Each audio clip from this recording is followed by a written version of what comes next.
Ever catch yourself having a full-blown argument in your head with someone who has zero clue you're mad? Yeah, us too. In this episode of the Midlife Mud, we're talking about resentment, the kind that sneaks in, makes itself comfortable, and quietly wrecks your peace. We'll unpack where it comes from, how it messes with your head, and what to do when it won't let go. If you've ever felt simmering rage over nothing, stick around. You're in good company. Hey, I'm Morgan. I'm Chris. Welcome to the Midlife Mud, where we promise to bring the real shit, all the grit, and pretty much zero clue about how to deal with this crazy phase of life. And by the way, because this is all about feeling less alone, what we want most is to connect with you. Absolutely. So take a few seconds and visit themidlifemud.com and join our community. And you'll stay up to date on all the dirt. And even better, become a part of the conversation. We can't wait to see you there. All right. Tighten those boots and let's get muddy.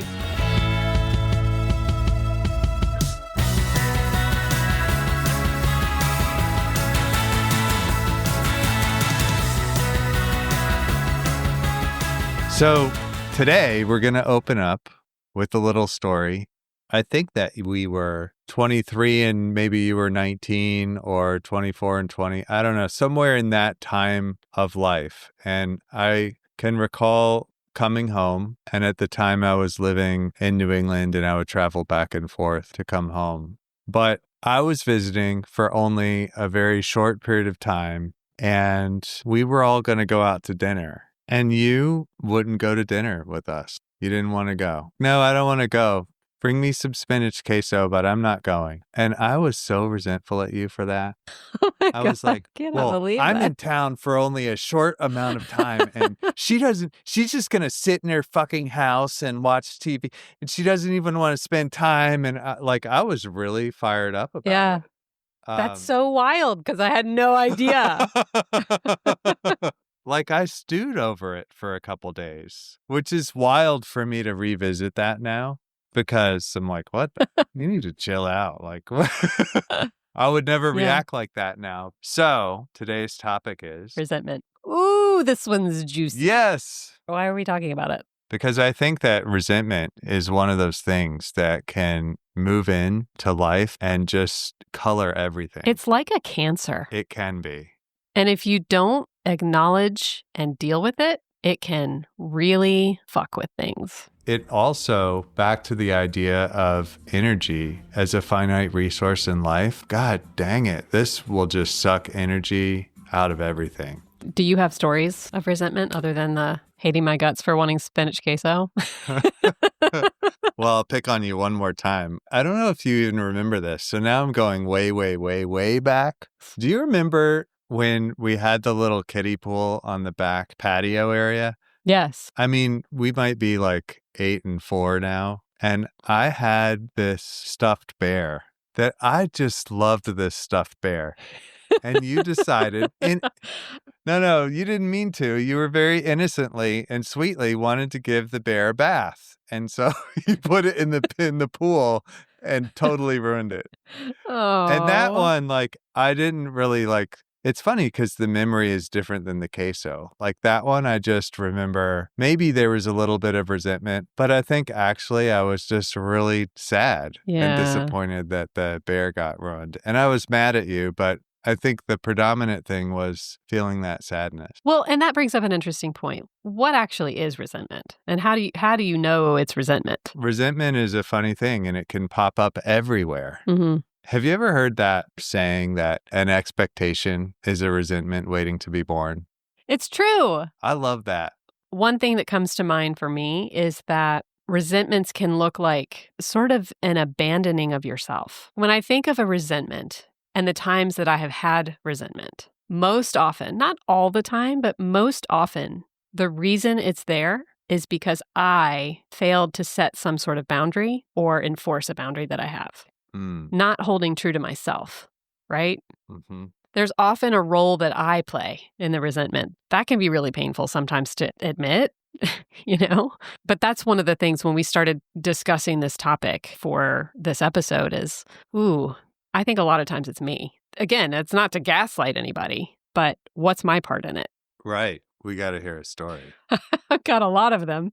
Hit me! So, for instance, I have a friend very good friend. Uh-huh. There was a phase in our friendship where I was kind of becoming the therapist friend. Yep. All of our conversations, I was spending, inordinate amounts of time talking with her on the phone on a daily basis about her stuff. And I would say it was well beyond I'm being the supportive friend. It was me trying to fix her life for her, and she was really leaning into that. And I was really leaning into that to an unhealthy degree. And it reached a point where it was really frustrating for me because anytime I gave her advice, which I thought was just great advice, she wouldn't take it. And then we'd be right back where we were in the beginning, talking about the same thing. And so I got really resentful that I was spending all this time, my precious time, trying to help her, and she wasn't taking my help. You know what I mean?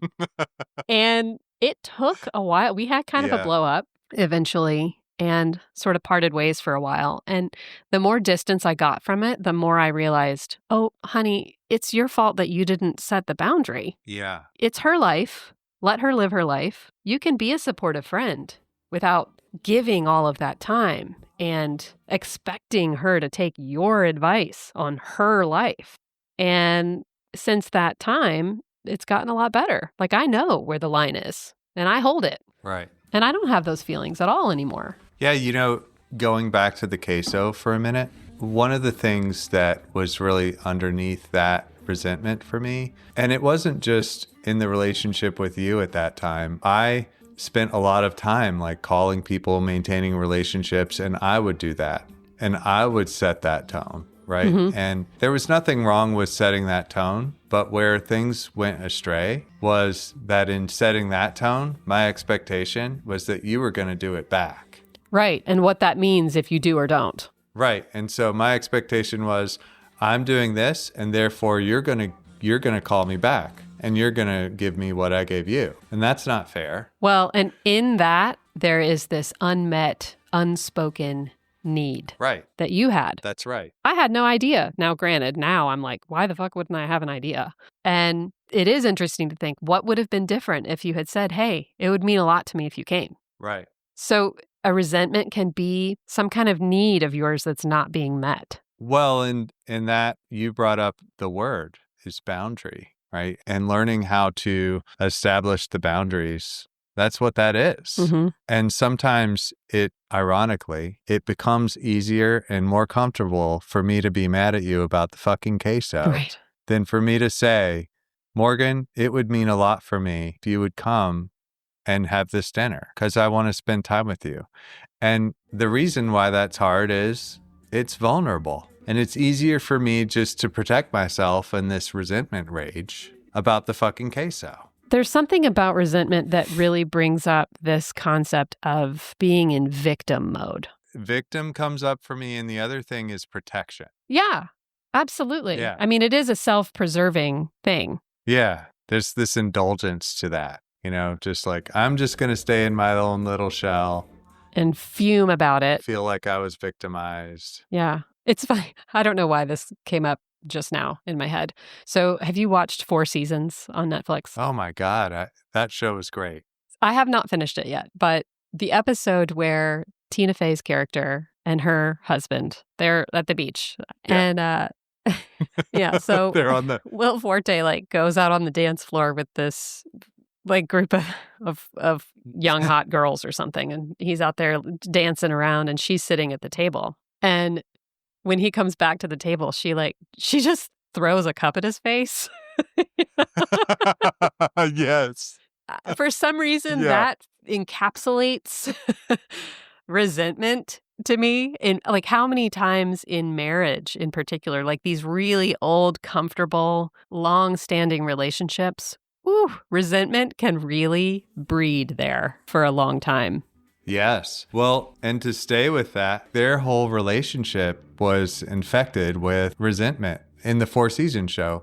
She threw a cup at his face and then he got back at her because he resented her for throwing the cup. Yeah. But then there's this resentment one-upmanship thing that starts to happen. Yeah. It's hard to figure out what's this really about. It gets very foggy. And after a while of doing that, you're like, I just know I hate them.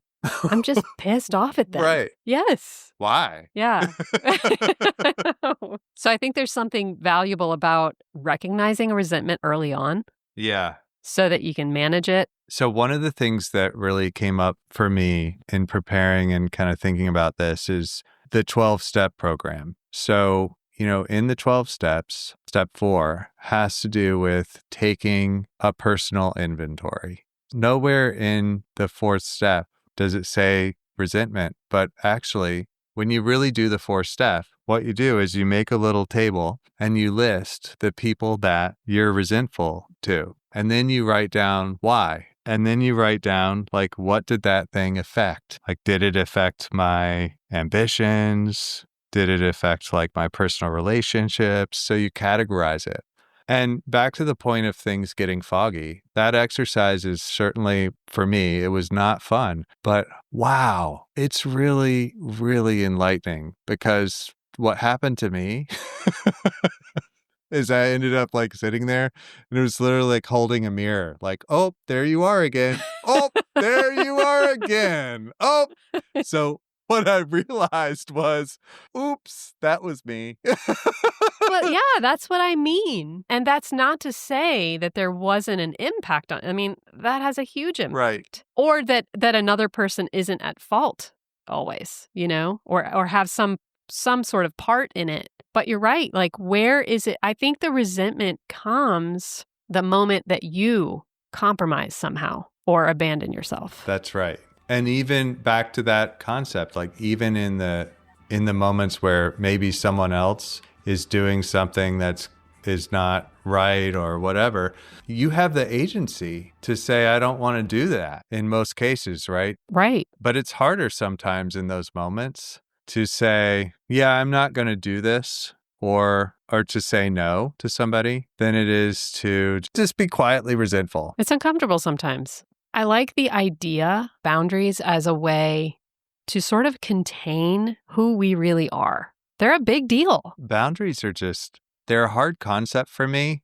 I remember one time, I can be a little simple, right? So somebody took a whiteboard and drew like 3 stick figures. And the first stick figure, it was just a stick figure. The second stick figure had a circle drawn around it. The third stick figure had a dotted line. And so the first picture, no circle, just the person, represents somebody with no boundaries. That is a crazy fucking place to live. Crazy. Do you know those people? Well, I used to be one. I have a lot of experience. I'm not sure how to put it on my resume, but it's there.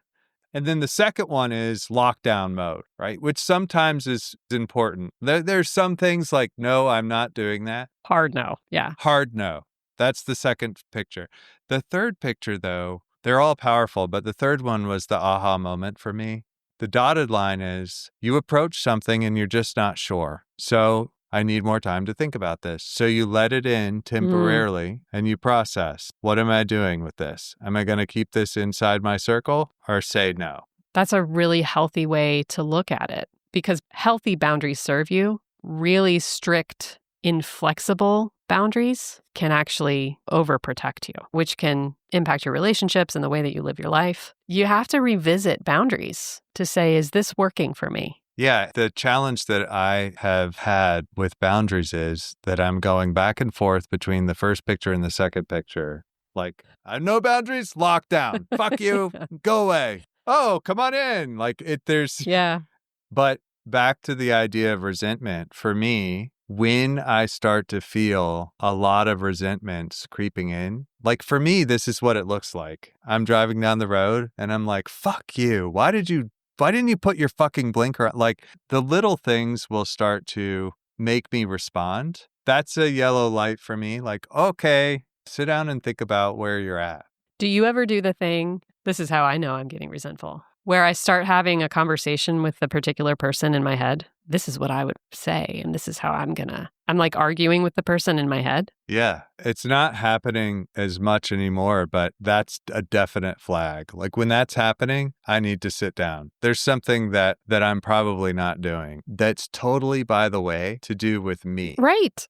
And that's the other powerful thing about the 3 pictures, right? Mm-hmm. There's only one person Yeah. in the 3 pictures, and it's me. You're right. And I think that's what distinguishes resentment versus just run-of-the-mill anger. Yeah. What we do with the anger. Yeah. I think of anger as momentary. I'm angry right now. Resentment is a prolonged thing that involves anger, but it's the time element, I think, is the difference. So back to the flags of like when you know it's resentment, because the thing is, I think resentment is something we can do something about for ourselves. And so it's helpful to know when it's happening.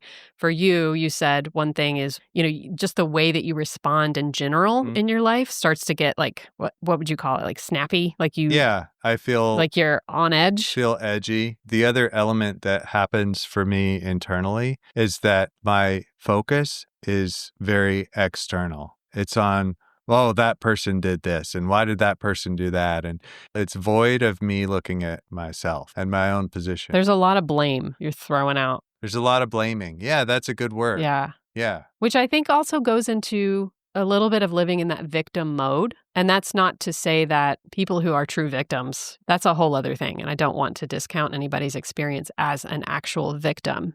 But when you're living in that sort of victim mentality, that colors the whole way you interact with the world. Everything is happening to you, and you have zero agency in that mode. That's what you think. That's what you think. And that's a very, very scary place to live. Yeah. Which means you have your defenses up all the time. And we've talked about vulnerability as a gateway to connection. So when you're in that mode, you're certainly not vulnerable. And so then what happens? Loneliness. Right. That's fun. And then you start resenting that. I've had those moments. And then I start resenting other people. Because you wouldn't even come to the fucking restaurant and sit down and eat the spinach queso with me. Because you didn't like me. Right. Oh, you got a whole story going there. Yes. The whole story. Yeah. Right.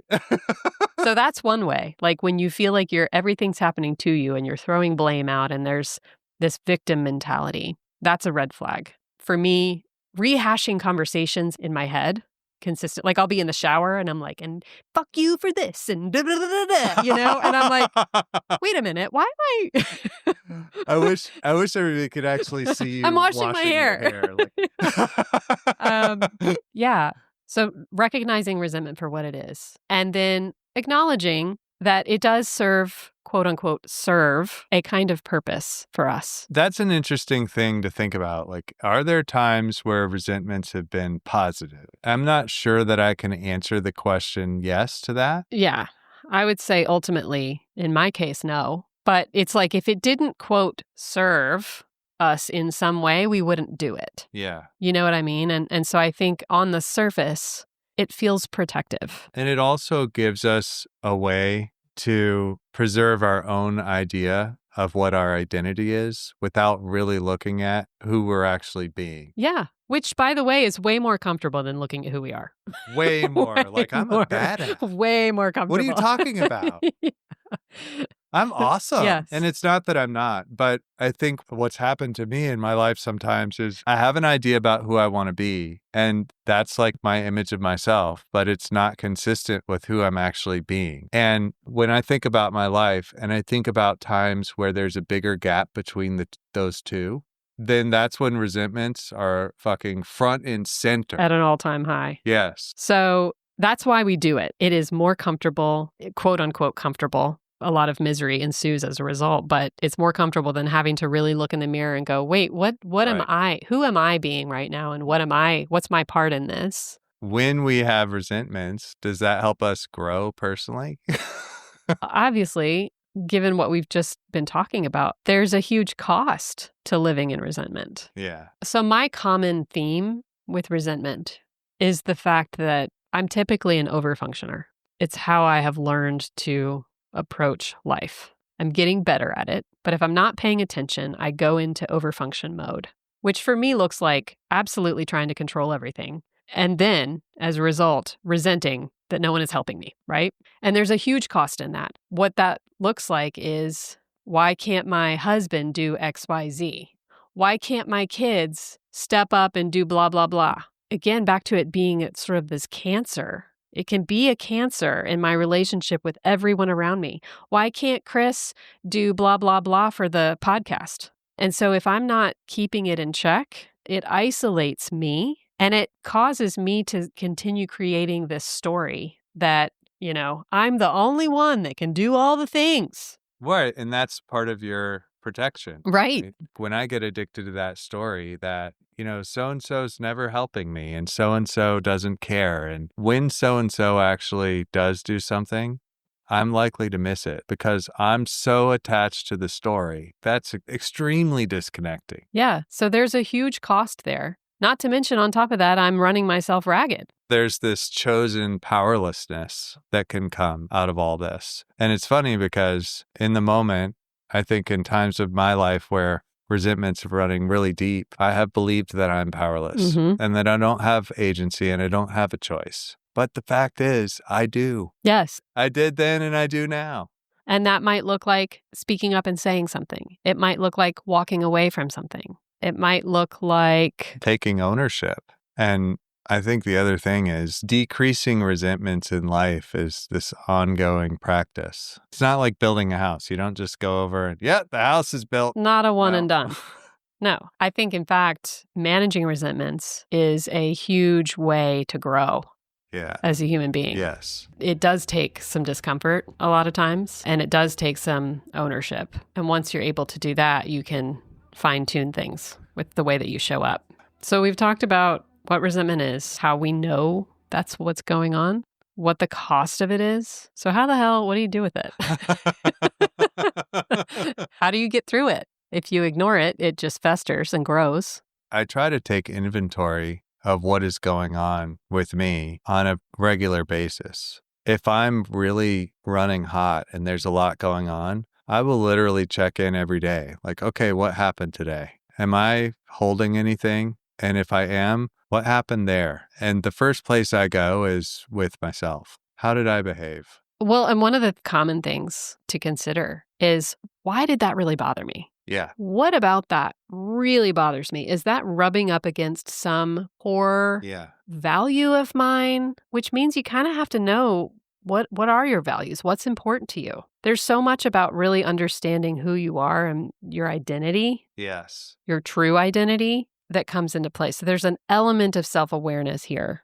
And the more that I'm able to go down that pathway of being aware of my own stuff, the thing that jumps out to me more and more, if another person's involved, guess what? They have all of that stuff of their own. And so the more that I practice kind of processing my own feelings and not turning them into resentment, the more empathetic I get. Now, that doesn't mean that I don't draw boundaries, because I actually do that a lot more. But the more empathetic that I get for others. Yeah, because you don't live in a vacuum. Right. So if we have abandoned ourselves in some way, the idea is being able to come back to ourselves in order to sort of resolve this resentment.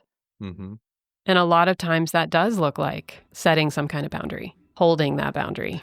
The other thing is I've had experiences in my life where I need to draw a boundary with myself. I'm not going to engage in this behavior today. Right. I'm not going to do X, Y, and Z because I know that it will predispose me to, something that I don't want to do. Mm-hmm. So I'm not going to go down that path. That's really important. A good friend of mine recently reminded me of something that Viktor Frankl said. Viktor Frankl wrote a book called Man's Search for Meaning. And it's a very popular book. And my connection to it is actually when I was 14 years old, Dad just walked into my room one day and handed it to me. And he's like, here, read this. Okay. and it's like super deep.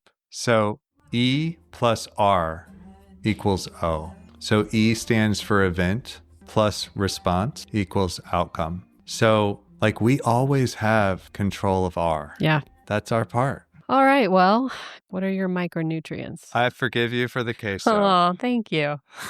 I totally do not remember that. I hope that queso was good. I know. Well, to that point, it can be helpful to verbalize your expectations in advance. Yeah, there's value in that. And there's grace in that. That gives the other person a chance to even try. Just the act of expressing the expectation doesn't mean or presume that that should always be met. And it won't be. It won't always be met. It's just practicing putting it out there. But there's a chance that that person on the other end of it doesn't even fucking know, or has every intention of trying to connect with you or live up to your expectations, but they don't know what they are. Yeah. It's like it's not fair to have a one-sided conversation in your head with someone and tell yourself, well, they should know.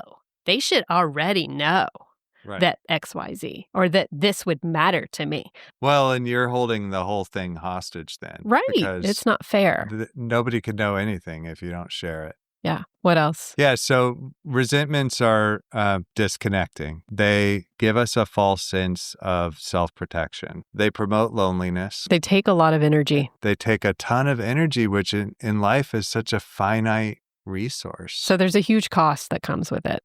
And then the other thing is resentments are often a mirror. Yeah. They are a chance for self-discovery and growth. And it's that realization for me that what my lane is my response. We're just holding the R. That's it. That's all I could do. Okay, well, go out there and slay today, guys. Get it. Go get it. And we'll see you next time. In the mud.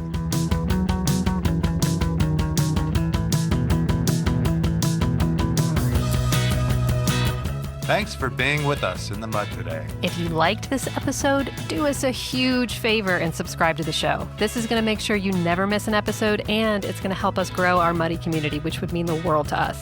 See you next time in the mud.